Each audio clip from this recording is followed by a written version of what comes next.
I am going to start a dialogue. Oh wait, this is over a week-long dialogue at this point.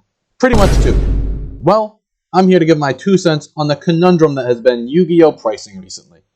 With the release of Maze of Millennia, the issue of card prices has been brought to the forefront of the community with the poster child, Bonfire. A card that was selling for as high as $130, but has now simmered down.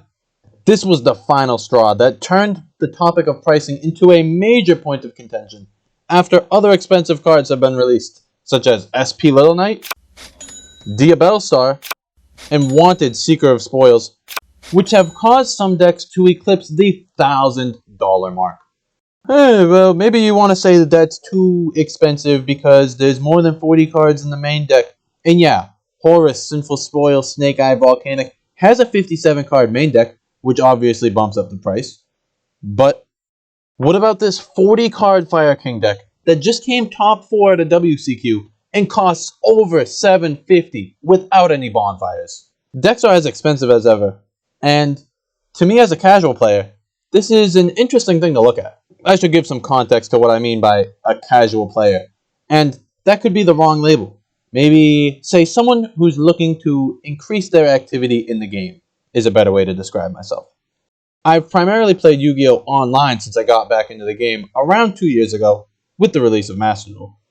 But recently, I've thought it's time to take that step into the physical card game, and for a point of reference in just how far I've dipped my toes, I haven't even been to a locals yet. But I did order my first physical deck, and it's Sky Striker!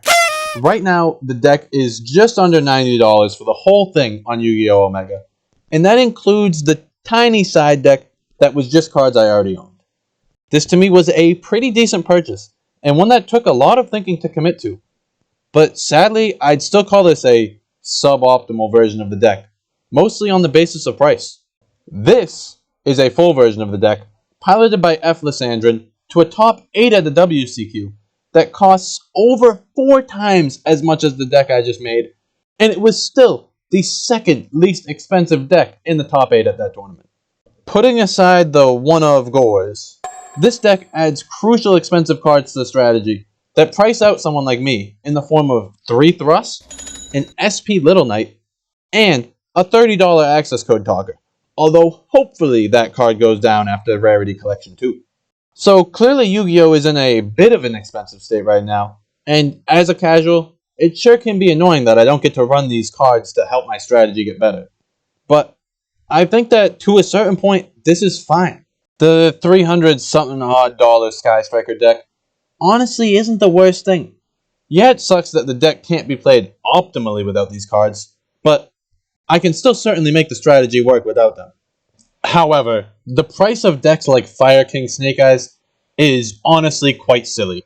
And there's no way that people should have to pay that amount for a deck.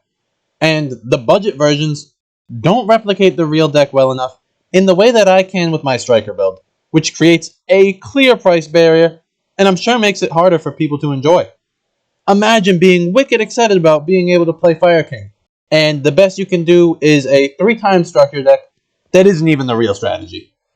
Like, no BS. The quote-unquote Fire King budget version is kind of like the one that we looked at earlier that doesn't have Bonfire. And that was in the $700. What? So yeah, in conclusion, the game kind of too much money sometimes. But there is hope. Rarity Collection 2 was just announced quickly after the massive success of Rarity Collection 1. So maybe Konami sees that good sets will sell good. And then there'll be a trend of good sets that bring down the price of cards. That's it for me. Let me know what you think about the state of the game price-wise, and have a great day, everyone.